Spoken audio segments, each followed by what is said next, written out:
It's cover two time. Warren is here.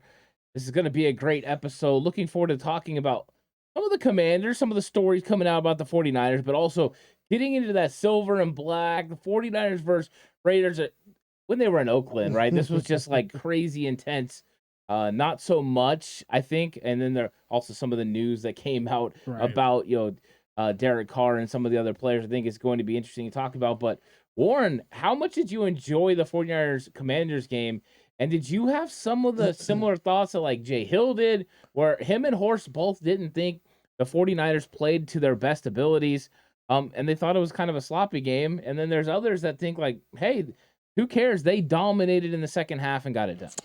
Man, I thought it was going into the game. I thought it would be a 4-quarter game. I knew it was going to be a tough game going into it. It's just you get those type of games when you're going up against. I keep forgetting it's their head coach's name. It's Ron Rivera. Ron Rivera, yeah. Riverboat Rivera, yeah. Yeah, I wanted to call him Riverboat Ron. Yeah. So when you're playing against his teams, I mean, like I said, they're hard-nosed football teams. They're going to battle you for 4 quarters. Was it our best outing? No, I don't think so. We could have played better. Specifically in the back end of the defense, there was they showed some problems. They showed some weakness there, and to be honest, I mean it's on film now. I think a lot of teams are going to probably try to take advantage of that going forward. But overall, it was a win. The Niners got the win. We did what we needed to do to win the game. There was, like I said, there was some mental breakdowns. It wasn't a perfect game. It wasn't our most dominant game, but it was a win. Yeah, what's crazy is here we are talking about a 17-point victory. And it in most cases, in most seasons, we would have loved this. What was it, 2019? The 49ers were winning most of their games by 1 possession. Right. They were Minnesota Vikings and, kind of style of win. And now we've got a team that is holding teams, to a low amount of points. And then we're starting to score a lot of points. The 49ers have only really had a couple of close games this entire season. You look back at Denver, that's one of those close matchups. Other than that, pretty much all their games have been decided by more than 10 points, double digits. So the 49ers are playing, pretty well. But you're right. There were some things about this Commanders game that left you with like, okay, we need to get better at that, or we can improve this. And I think the good news is, even though there was those moments, those kind of sloppy plays, the 2 offside penalties from Mike McGlinchey, the Juwan Jennings interception, I think those things, even though they're bad, you still won by 17. Right. So that just shows how great the 49ers team is, that they can overcome these obstacles.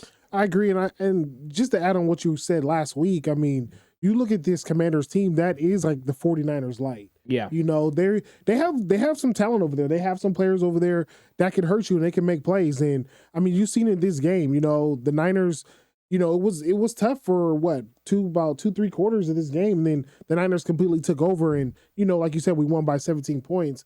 But it was a battle, which I completely thought it would be. I thought it would be a 4-quarter game where, we might have to pull the game out late. We did end up winning by, 2 touchdowns and a field goal, which was more than what I predicted. But there's some spots where we got to get better. There's some stuff that needs to be cleaned up.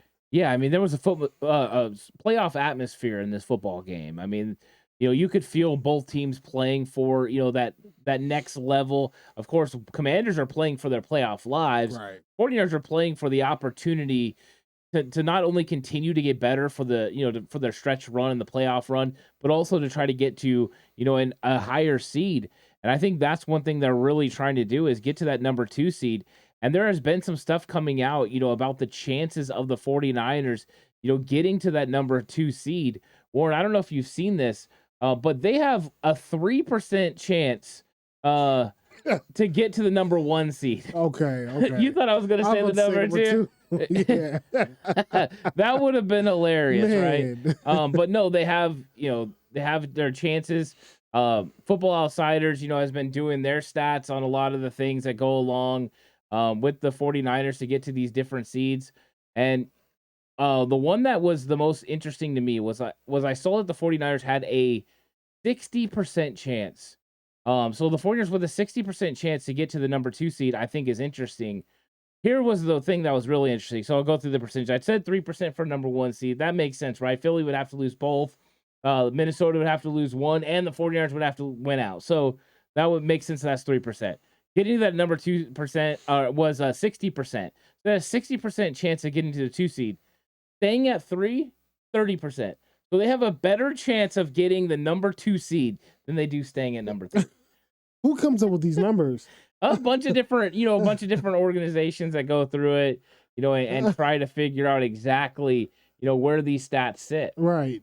It's crazy to read those percentages. Obviously I feel like we have the best percentage to get to that two spot. Yeah. We just can't get no help. Over the past 2 weeks, we're depending on these teams to just finish the game and get a win. The New York Giants blowing the game late, and then you have the Indianapolis Colts a couple weeks ago blowing that game late. If we could just get one of these teams to finish against the Minnesota Vikings, we could seal up that number 2 spot. You know?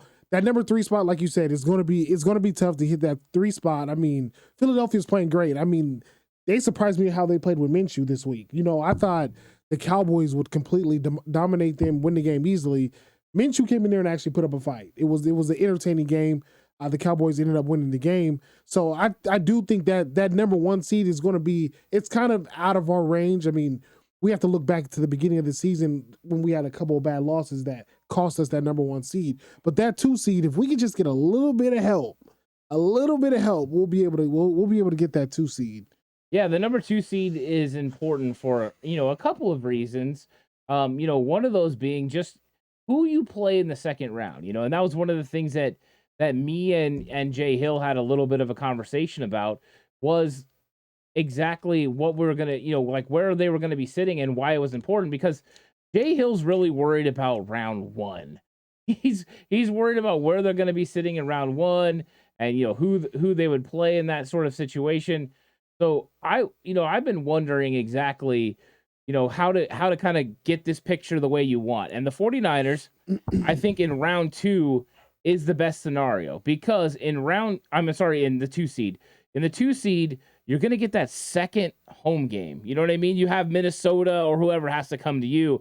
And if it happens to be the Cowboys, because you get an upset, I think it's just better to play them at home than have to, go ahead. I mean, you would probably play Dallas anyways, but I'm just saying it's like a better situation to be at home and be in that 2 seed and be in control. I agree. I mean, however it shakes out, I'm not too worried about anybody in the NFC. I mean, if we have to go on the road or we got them at home, I think, just like I said a couple weeks ago, the way the Niners play, our game travels. So no matter where we go, if we have to go to Philly and play the cold, I feel like we're more fit for playing in the cold than Philly is. Yeah. If we have to go in the dome and play the Vikings, I mean, we know the Vikings' track record against us in the playoffs. I mean, we own that team, to be honest. Kirk Cousins is not somebody to be feared. I mean, the only person you got to really worry about is Justin Jefferson over there. So whoever it is, if it's the Giants, we got the Commanders again, the Cowboys, bring it on. I mean, I'm really not afraid of anybody in the NFC. Yeah, so the 49ers have potentially a better chance of ending up with the number 2 seed than they do the number 3. And I think that makes sense, especially when you look at the remaining part of the schedule for the 49ers. They got the Las Vegas Raiders and then the Arizona Cardinals, who, it could be Trace McSorley, as their quarterback. And then when you look at the schedule for Minnesota, they've got Green Bay and they got Chicago. So they got 2 tough divisional matchups that they've got to go ahead and get through. So I think it does make sense for the 49ers would have a better chance at 2 than 3, because I think they can win out. So that's one of those, interesting things. But Warren, if you had to guess, I mean, and this is just a guess, I'm not going to hold you to it. Do you think the 49ers end up 2 or 3? I think the 49ers will end up with 2. I don't trust the Vikings. Yeah. I mean, the proof is in the pudding over the past 2 weeks. I mean, they're barely finishing games. So I don't trust them. I think we will finish at 2. Yeah, I think they drop one of the remaining 2. I tell you what would be really interesting is if, it gets down to the last week and they lose to Justin Fields and the Bears. That would be interesting. They have that chance. And if Philly lost another game to where Minnesota had a chance to get that number 1 seed, but then failed because they lost to Chicago, that would be really interesting to me. It would be just like them. So, I'm with you. I think the 49ers are going to end up with 2. That's the perfect scenario to me. I don't care who you play in round 1. You can handle business, and then round 2, make Minnesota, fly out here, make them have the travel time. You get to sleep at home in your bed, and then you just wait and see who comes out of the Dallas versus Philly matchup, and if it's Dallas, well, welcome them to Levi Stadium for an Right. ass whooping. And if it's going to Philly, it's hey, let's go, let's see what we can do against that bunch Exactly. and get it done. And boy, would that be trench warfare, by the way. Yeah, it would be. Yeah, it would be. That'd be a physical football game. So let's talk about the 49ers offense. And I put dirty 30 because they have, in their last 4 games, they have 3 games in which they've scored 30 points. This team's only non-30-point game came against the Seahawks on a short week with Brock Purdy with a strained oblique and a broken rib. And they still, did it. They still got it done. 21 points. Easily could have gotten more points in that game, left some out there. But, Warren, what do you think about this offense? Do you think they can continue to put up these kind of numbers? The next 2 weeks, I mean, it's definitely a possibility against the Raiders and Cardinals. Can they keep this string of 30-point games alive? I think so. I mean, you look at the way this team is playing since you insert Purdy. I mean, the offense has just been explosive from, all facets. I mean, you got the running game going. I mean, we got a resurgence of Kittle. I mean, this is the Kittle we haven't seen in a couple of years, and then, I mean, you got the deep ball now. You have him stretching the ball downfield to our receivers and to Kittle, our tight end. So, honestly, I think the difference maker is Purdy. Ever since Purdy's took over as the starting quarterback, this offense has taken off. And this is what, as Niner fans, playing under Kyle Shanahan, we always expected this. Like he's the offensive guru. He's the offensive genius. That's the title he carries around the league. So we would always expect for him to put up numbers. And with Jimmy G, he never really had these games where they would go crazy. He would have his spots where Jimmy G would go he'd go crazy. But this is like consistently week in, week out. Purdy is just making plays. He's finding the open man. He's making the right decisions. I know he had an interception on the stat sheet last week, which completely not his fault. Yeah. I mean, it should have been on Juwan Jennings. Yeah. But, I mean, as long as we got Purdy and he's healthy, I think we can continue this streak of scoring 30. It's like, who could stop this offense? Yeah, it's interesting. I think that I was, really doing a deep dive into the numbers. I looked at, a bunch of people have been putting out stats on Twitter, and so it made me really start looking into the numbers. And it's eerily similar how Brock Purdy and Jimmy Garoppolo's numbers are the same, right? That nearly the same completion percentage, nearly, the same quarterback rating. Like, it's just eerily similar. There's so many of those things that are alike.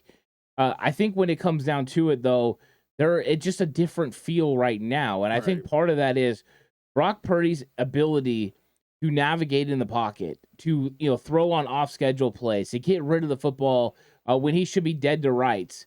I mean, there was a play in this game against the Commanders where they had a slot blitz coming, and he was able to evade without even looking at the guy, which means he sensed him and probably saw him in his peripheral vision. He gets out with a nice spin move to the outside. As he's running, he knows he's not going to outrun the guy. He gives him a little hesitation step. The guy pauses, and then he chases him to the sideline. But then he gets enough separation to pirouette and throw the ball out of bounds. Okay, for me, that's a special play. Facts. You didn't lose any yardage. You didn't take a big sack. You live to fight another day. Those are things. There's not a lot of quarterbacks that can do that. I mean, there's just not. And that was one thing me and Jay Hill really disagreed with on our show the other day. Was he said that there's no wow plays coming from Brock Purdy.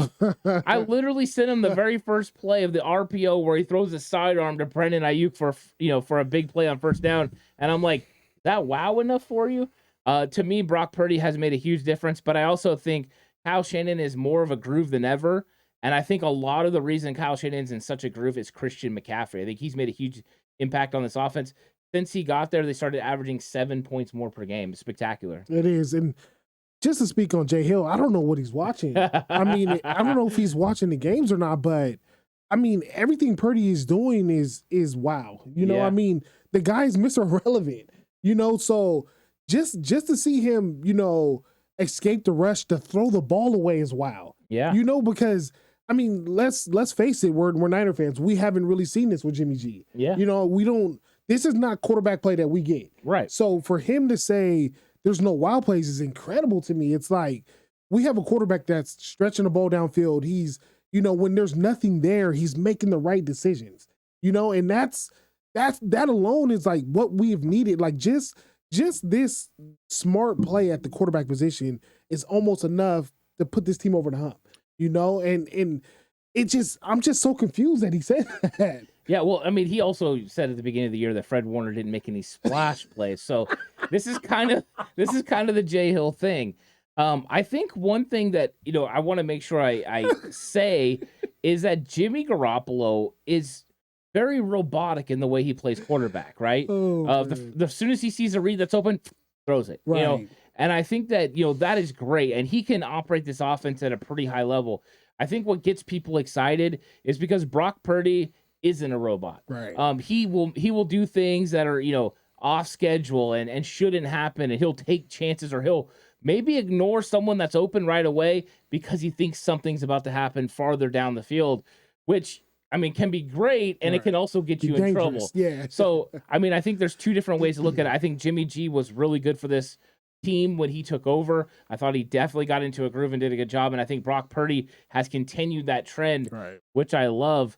But the fact that we're scoring more points now, I think we've talked about Christian McCaffrey, we talked about Brock Purdy. I think we also need to say that 49ers defense, because of the turnovers that they've been creating, are creating more opportunities for the 49ers to score points. Yeah, and that's definitely being overlooked. I mean, the way the defense is playing is, I mean, it's allowing the offense to make mistakes. Just like that interception that happened, unfortunately, with Brock Purdy, with Juwan Jennings. Yeah. I mean, the defense just lights out. I mean, when they're giving our offense, I mean, it's crazy the opportunities they're giving them. Yeah. It's just they're shutting teams down for 4 quarters.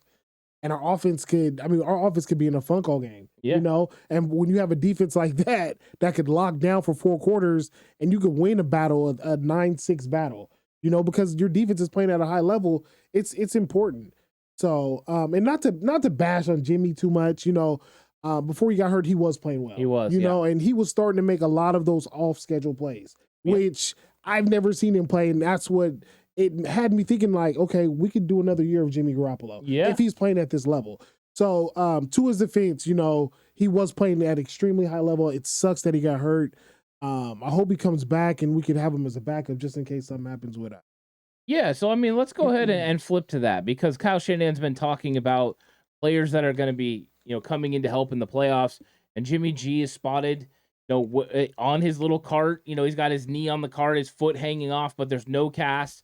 And he's in the locker room. He's around this football team. I know that his agent has said he's not going to be ready. He at the time wasn't going to be ready for 3 months.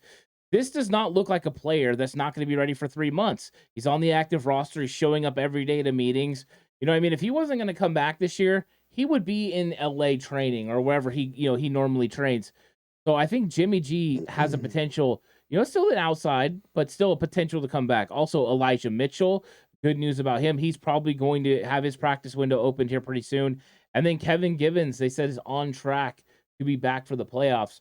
So Warren, 49ers getting strong and healthy at the right time. Are these enough pieces to put the 49ers over the top and say, you know what, they're odds-on favorites now to win the Super Bowl? I think so. And I mean, we talked about this like a little earlier in the season, how as we start to progress towards the later part of the season, we're going to start to get bodies back. And we're going to start to get healthy bodies back. And at key positions. I mean, as you've seen this week, we got Kinlaw back. Right. I know he's on the pitch count. He really didn't play a full game, but it's nice to see him out there, and that's something that we're going to need to make this playoff run, because these games are won in the trenches. So these additions, I'm definitely for it, like definitely when you could get, like I said, bodies back in the trenches. I mean, it's nothing but a plus. And then, to get Mitchell back, I mean, we seen how he was playing. He was playing at the elite level, and to get him back, I know he got banged up twice, but he's still kind of a healthy body in the running back room to get him back. So I'm loving it. I'm loving that we're getting healthy at the right time. Hopefully we can, stay healthy into the playoffs and stay healthy throughout. But to get these bodies back at this time of the season is huge. Yeah, and I didn't even mention Deebo Samuel. Deebo Samuel's going to start practicing for the 49ers. And, I don't expect him to play against the Las Vegas Raiders, but Arizona Cardinals, I fully expect him to be reinstituted into the offense. And that way they can get a little bit of chemistry. It's important for Brock Purdy, to kind of build a rapport with Deebo Samuel. We see them at the Warriors game, hanging out for a little bit. Cool. But I think it's important for him, and especially important for Kyle Shanahan, to feel out how he's going to use those sum of weapons. Because when you remove a weapon, somebody else's role enhances. And we've seen George Kittle have huge football games, but now when you reinsert Deebo Samuel, that takes a little bit away from Ray McLeod, a little bit away from George Kittle, and the way that all these players operate. So I want to see what it looks like against Arizona, and it just makes me think if you're adding Deebo Samuel, a healthy Deebo Samuel, back into this offense that's averaging, in the last 4 games over 30 points, what would that mean with Deebo Samuel back in that offense? It's more fireworks because, like you said, Kyle Shanahan's in his bag right now. I mean, you look at Ray McLeod last week. I mean, he took that in around to the house. I mean, that's Deebo right there, and Deebo's out. You just insert Ray McLeod, and Shanahan has him making plays. You know what I mean? And it's like you said, Shanahan is he's just spreading the wealth. He has a plethora of weapons, and he's like, all right, this week it's you, this week it's you. So he's definitely in a flow right now. So, but it would be nice. It would be great to get Deebo back, especially before the playoffs. Get his feet warm, get him back in the groove of things, and get him ready for this long playoff run. Yeah, I think so, and I think Arizona's the most likely. Even though the Raiders, here they are coming up, Warren, 49ers versus Raiders. And, the Raiders last week pretty much had their playoff hopes dashed in that huge loss to the Steelers. And, now they're in a little bit of disarray. And lots of news coming out of Las Vegas about other, situations, including, Derek Carr going to the garage. The Carr he's not going to be a part of the rest of the season. Now he's stepping away from the team for the remaining 2 games. So it's not even one of those situations where Stidham's coming in and they're going to evaluate him, and if he struggles, we're going to Derek Carr. No, it's Stidham, and if Stidham's not working out, oh well, that's just the way it is. Yeah. So what did you think about the news that Derek Carr is benched, and then what do you think that means for the 49ers going against Jarrett Stidham? I'm shocked. Yeah. I'm very shocked. I mean, Derek Carr is somebody that I didn't think very highly of, but I thought he was a solid quarterback. For what he's done in Oakland, for like the weapons he's had, and not in Oakland, in Las Vegas, so they were in Oakland, but I thought he was a solid quarterback. I didn't expect this move to sit Derek Carr, for Stidham. I mean, I don't think it was warranted. I know he leads the league in interceptions, but Carr is a good leader. He's led this team through ups and downs, and I mean, he brought over Davante Adams, which is probably the best player on their team. And I don't know if people seen the interview today, but Davante Adams came out and said he wouldn't be in Oakland if it wasn't for Carr, or he wasn't be in Vegas if it wasn't for Carr. Right. And so for them to make that move is very interesting, and I'm curious to see what happens with this team next year. But in terms of this game, I mean, I feel like it's bad news for him. Yeah, it's going to be a very one-sided affair. But I'm very shocked by the news. Yeah, it was interesting. I didn't fully expect it. Now, I have never been a huge fan of Derek Carr on the field. Not when he was in, Fresno State, coming out in the draft. Like, there's nothing about it that just made me excited, about what he could do. But I did not expect them to bench him. And for part of the reason that you talked about, Davante Adams. What does that mean? I mean, the first thought process in mind is Davante Adams going to play now? Right. I do think he's going to play. He's a pro's pro. I have a lot of respect. And I have a lot of respect for Derek Carr off the field, but I have a lot of respect for Davante Adams as well. And I think that they're going to, this is one of those things where they say they're taking a look at Jarrett Stidham, but really what they're doing is they're taking inventory. That Derek Carr is going to make $40 million next year. They need to decide if they want to stick with it or if they want to move on. And I think that's what they're trying to do here. And one of their worst fears is now that Derek Carr can get hurt. Right. Now that playoffs are out of the equation. What this means is Nick Bosa is going to get Aldon Smith's sack record, right? Because Jarrett Stidham is not exactly the most experienced quarterback. For his career, he's 32 of 61, so just over 50%, 342 yards passing total. So we'd always talk about inexperience with Brock Purdy. Brock Purdy has more experience starting and playing NFL games than Jarrett Stidham. And, Stidham has 2 touchdowns to 4 interceptions. Not exactly dynamic. Now, he's a little bit, more athletic than some. But to me, this seems like a huge setup for the 49ers to go in there and take care of business against the Raiders. Yeah, I think Stidham is a Gruden product. I think he was the one that drafted him. I don't know if I'm. Stidham came from New England. He came from New England. Yeah, so he was with Josh McDaniels in New England. He's originally out of Auburn. That's right. Yeah. Yeah, and so he was over there for a little while. Yeah.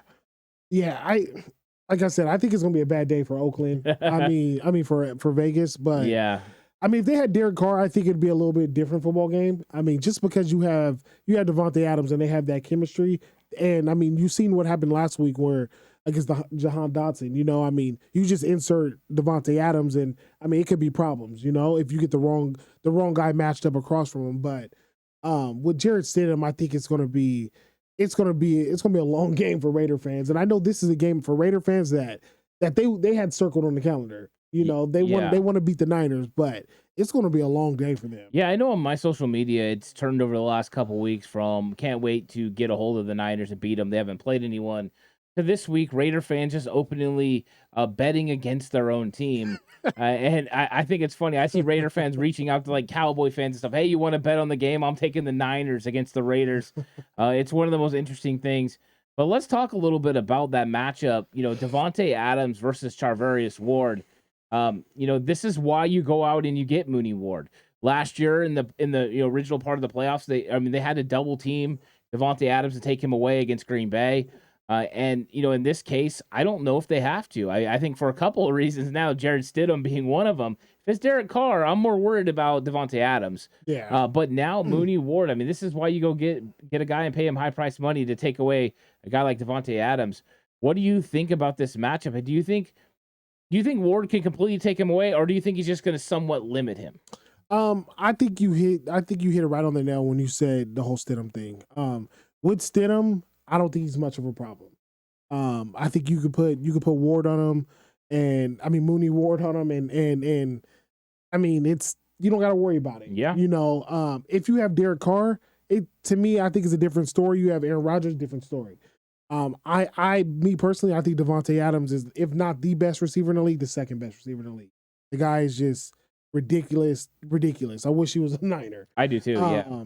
I just didn't want to pay a salary. Yeah. The guy off the line is ridiculous. I mean, he could just beat any coverage. So, I mean, if you have a high-level quarterback, under center, he's a problem. I mean, you definitely have to shift a lot of attention to him and to his side and, what they got going on with Devontae Adams. But given their situation with Stidham, I don't think it's going to be much of a problem. I think the pass rush is going to be too much for Stidham, and I think it's going to be in his head. He's going to be knowing that Bosa's coming. He's going to be knowing Armstead's coming, right, or Ebukham's coming. It's going to be in his head, and I think it's going to be too much for him. So, given their circumstances of what the roster makeup is looking like coming into this game, I don't think Devontae Adams is going to be too much of a problem. Yeah, I think if they had a legitimate threat, on the other side, away from him, that it could be a problem, because then you have to worry about helping Deommodore Lenoir a little bit more. Do I think Hunter Renfrow coming back and him being able to run the routes the way he runs, he could get open in the slot or,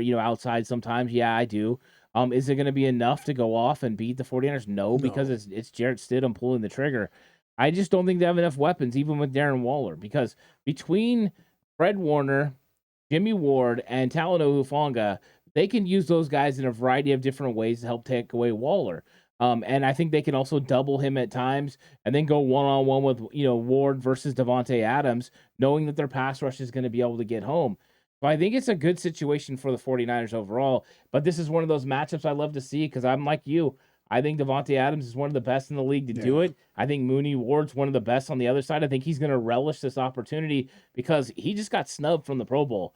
And I think this would be a good time for him to go out there and prove it by shutting down Devontae Adams. I agree. What the matchup I'm kind of interested to see if he's able to get matched up across from him is Jimmy Ward on Darren Waller. Yeah. Jimmy Ward he's not afraid to say what he could do against most of the tight ends in the league. I believe he said not a tight end in the league would be able to catch 100 yards on him. It was something like that. Jimmy Ward had came out and said, I believe it was like a year or 2 years ago. So I want to see that matchup. I want to see Jimmy Ward against Darren Waller, because I think he can shut down Darren Waller. Even though Darren Waller is a superior talent, he's one of the best tight ends in the league. He just can't stay healthy. Guys having problems staying on the field. But I'm going to keep my eye on that matchup to see if Jimmy Ward gets matched up against him and how he does. Yeah, I like that matchup. And I don't know if Jimmy Ward can shut down Waller. He probably can. But the bigger question is, can the 49ers shut down Josh Jacobs? because Josh Jacobs is having himself a ridiculously good season. And the Raiders are going to have to count on their running game. With Jarrett Stidham taking the helm, you would think the emphasis is going to be, on stopping Jacobs, which, I mean, DeMeco Ryan says every week, right? Our emphasis is on taking away the run game, making them one-dimensional.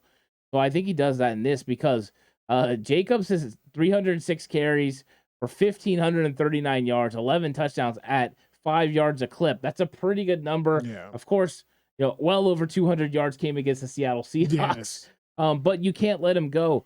Warren, we have Kinlaw back. They have Armstead. We have the three-headed monster at the linebacker position. Can the 49ers slow down and stop Josh Jacobs? Because Jacobs has only had 3 times this season he has been held under 60 yards, where the 49ers haven't given up a single 60-yard rusher the entire season. Yeah, Josh Jacobs is he's definitely he's a hard runner. The guy runs hard. He finishes his runs, and he's one of the most physical running backs in the league. I think right now he's leading the league in rushing yards, I believe. Yeah, he is. And yeah, I mean, you have Seattle to thank to that. I mean, he came to fame this season against Seattle when he had that long run at the end to clinch the game. But with Stidham at quarterback, I think the Niners could solely focus on stopping the run. Josh Jacobs, he does present a problem, I mean, he's a good running back. To me, he's having a good season. I wouldn't say he's one of the top running backs in the league. He's a good running back. He's somebody that could hurt you, but I think the 49ers are going to shut it down. I mean, we have the best run defense in the league, defense in the league. I can't see Josh Jacobs running crazy on this defense. I mean, when you have Stidham back there, and Stidham is not going to throw for 400 yards or 300 yards against you. No. I mean, you stop the run, it's pretty much game over. So, and I think the Niners know that. So they're going to come into this game fully equipped and ready to stop the run. Yeah, I think they come in, load the box to stop the run and make Jarrett Stidham beat him. And if he starts to beat him, they'll have to adjust. But if he doesn't, that means a long day overall for the Raiders. And Jacobs, they're also going to have probably to look back at this decision that they made to not exercise his 5th-year option. He's going to be a free agent after this year. They could have had him for a pretty good rate as a 5th-year player and running back. I think they're going to end up regretting that decision, but I do think the 49ers can stop him because he's going to have a more diverse run game. He's very impactful in the middle, running between the tackles. But I think to be successful against the 49ers, you have to do it all. You have to run outside the tackles, between the tackles. I mean, you saw it last week. Brian Robinson had some success early. He was able to make some nice jump cuts, get a little bit extra yards, break tackles. But once we got about 10 carries in, the pounding and hitting that the 49ers were giving him wore on him, and he was not the same sort of runner. And I think that is the same sort of thing that happens to Jacobs. They stymie this run game early. Will Josh McDaniels, have the wherewithal to continue to run the football? I don't know. And if they can't get a run game going and they can't set up play action pass for Jarrett Stidham, it could mean a lot of big time plays in the backfield for Armstead, Bosa, and those guys as they eat. I agree. I mean, Josh Jacobs this season is playing with his hair on fire. Yeah. Like you said, I mean, they didn't pick up his fifth-year option, so he's kind of running with a chip on his shoulder. Yep. He's kind of in that contract year. So good for him, that he's having a good year. I mean, he's kind of showing up the Raiders. He's probably gonna make a bag in free agency. But I mean, I really don't blame the Raiders for his health. The guy couldn't stay healthy, but in terms of this game, I don't see him doing too much. Yeah, I don't think so. But I do want to ask you, what is the biggest concern for the 49ers against the Raiders? Devontae Adams. Yeah. Yeah, that's when you really look at this game and you look at how our season panned out and how their season panned out and how dramatically their roster turned over this week against us. The only player you really circle is Devontae Adams. He's a true game breaker. I mean, he could break the game open. He could win a game for you. I mean, you've seen what he did earlier this year against the Kansas City Chiefs. I mean, they're one of the top teams in the AFC. I mean, the guy is a beast, and I mean, if Jarrett Stidham has any sense or, just has any whereabout of who he has outside, I mean, he's going to want to get him the ball every single play, or try to get him the ball every single play. But, the Niners got DeMeco Ryans. We got the best D in the league. So I fully expect the Niners to take that away from Stidham, just create havoc for him in the pocket. But if I had to pick somebody, the number one thing, and I mean Max Crosby, I'll give a little bit of love to Max Crosby. I have some Oakland friends that they pound the table for this guy. They say he's better than Nick Bosa. And it's absolutely crazy that I hear this. I actually have a $50 bet with a friend that who would have more sacks, Bosa or Crosby, and we do this bet every year. And this is my second year winning the bet, but I give it to Crosby. Crosby he's a nice DN, but I don't think there's really any problem for the Niners going into this game. Yeah, I think if Derek Carr was, still the quarterback in this game, I would agree with you. Biggest concern, would be Devontae Adams because the dude's special. Yeah. I think you got Charvarius Ward to limit him, and I think that's going to be a big part of this game plan.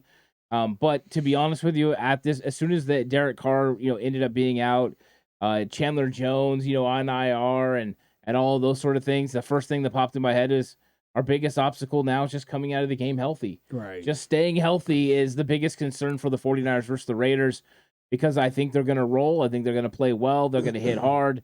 And I think that, it doesn't matter what the Raiders, are trying to do on offense or defense. The 49ers are going to have great success against them. And, I don't like putting, games as like automatic wins. But I think the Derek Carr move made it, closer to that. Now, Absolutely. There's always that chance that Jared Stidham comes out and they just have one of those games, right? Because that is definitely possible. And if the 49ers are going to have one of those surprise games, let's get it out of our system. Right. I still don't see it, though. I think the 49ers, that's their concern. But I think they will pay a lot of attention to Adams. Adams and Jacobs are going to be their number one focuses in this football game. Now, Warren, what's the 49ers' biggest advantage against the Raiders? Where do I start? Oh, man. I mean, it's all across the board, to be honest. I mean, honestly, I'd say it's just where the organization's at, all together. I mean, where the organization is compared to where the Raiders are. I mean, the Raiders they're getting ready for next year. Mm-hmm. They're in full, rebuild mode. Like, let's break this down. Who are we going to have next year? Who's going to be the starting quarterback? And you look across the field with the San Francisco 49ers, I mean, we're preparing to make it to the Super Bowl. Right. We're prepared to win now. Our window is open now. So, I mean, it's just two different mindsets. I mean, aside from the talent on the field, I mean, the talent on the field, what you got on our side compared to that side is just overwhelming. From defense, all facets of defense, offense, all facets of offense. It's just overwhelmingly in the favor of San Francisco, even with our third string quarterback, which is crazy.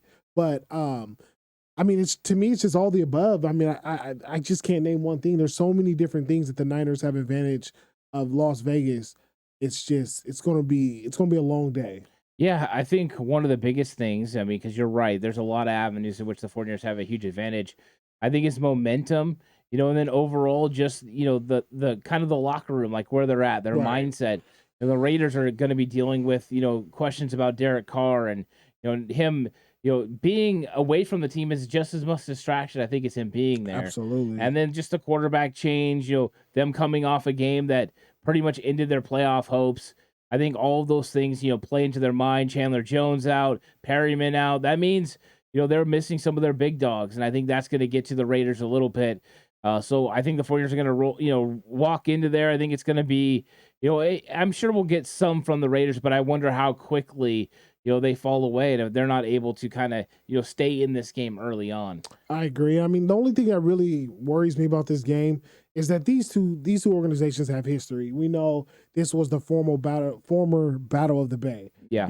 So you are going to get, that hair on fire type of mentality from the Raiders early, like you said. They're going to come out and try to hit us in the mouth early. And you're going to get that. They're going to be inspired to play us because it's the Niners, This is their rival, Yeah. But like you said, how long are they going to be able to sustain that?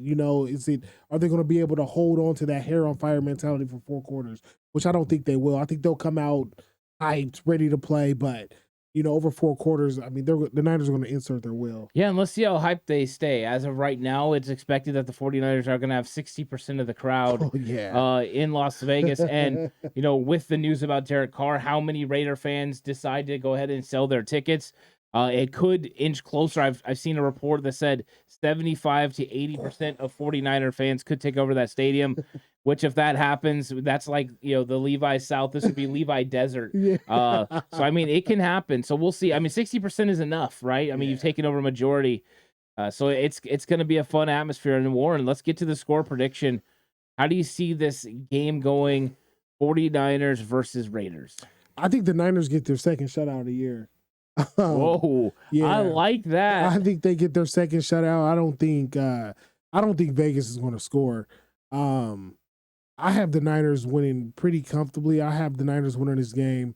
I would say 31-0. Woo! Yeah. I love that. I love that score. That's fantastic. What's interesting is, when I was did the slightly offsides over on Patreon, I went ahead and gave a score prediction because it's on Patreon, right? And people on Patreon get a little bit extra. And so I thought it was going to be 34-13. But then the news about Stidham comes out, and Derek Carr. And the reason I gave him 13 points is because Derek freaking Carr was there. So then I was on with John Chapman over on his Patreon, and I was kind of messing around, having a little bit of fun. But I said in kind of like a little homage to Nick Mullins, the 49ers went 35-3. So I've been having fun with it this week. When I do my game preview show, that's when I'll officially unveil my game score prediction, and it's probably going to change because I'm still wrapping my head around this. Jared Stidham is going to be starting, but I do think it's going to be a very impressive victory for the San Francisco 49ers. And I think that if Derek Carr was in there, they're more dangerous, but without him, they're just not. Yeah, I just can't see. I can't see how the Raiders are going to put up points. To me, it's going to take something where like a block punt, a return kick, something like block field goal, something like that of that sort for them to get on the board. But with Stidham, I can't see them putting a 10 to 12 play drive together against this defense to put up some points. Like I just can't see it. I can't see it. So, in the way that Purdy's playing, I think he's going to continue how he's been playing these last few weeks. I think it's going to be a dominant win. I hope so. I really hope so. As me and you both live in Northern California, we know Raider fans, and if the 49ers, don't beat the Raiders or even handily beat the Raiders, we're going to be hearing from them for sure. So if the 49ers could go ahead and do us a solid, because we've been living pretty good off that Nick Mullins, George Kittle 35-3 game. If they could just give us another one that we could live off for a while, so people could be quiet, that would be great. I mean, 49ers can do us a favor and shut some people up. Always enjoy that. I agree. There's no fan like Raider fan. Yeah. Seriously, Raider fans, I could deal with Cowboy fans. I could deal with any other fan base, but Raider fan is the worst fan. I do have a couple good Raider fans. My buddy Nico's a Raider fan, and me and him can have realistic conversations about 49ers and Raiders because we don't do like we're realistic about it, right? Okay. Like we'll go back and forth, but we're realistic about it because he understands football. He was coached for a long time. He coached with me. I understand football. Like that's an okay conversation. I have other guys that I coach with that are Raider fans, and there's no realistic conversation. It's completely over the top. And yes, I have all kinds of jokes that are ready and able and willing for these Raider fans. But I just think that this game is going to go the 49ers direction. I think we're going to be feeling really good about it. And Warren, you said several weeks ago when Brock Purdy took over, we said, hey, can they go 5-0? You said yes, they're going to go 5-0. And with the win, this will be 4-0. The Niners will have a really good shot of finishing the season 13-4 from 3-4 to 13-4. A possibility. Crazy. It is crazy. It's crazy. This team's come a long way. I definitely had my doubts early in the season, after losses to Atlanta and Denver. And like I said, you look back at those losses and you're just like, man, like if we'd have won these games, we'd be sitting pretty right now. We'd be the number one seed. But, if you're a Niner fan, you can't.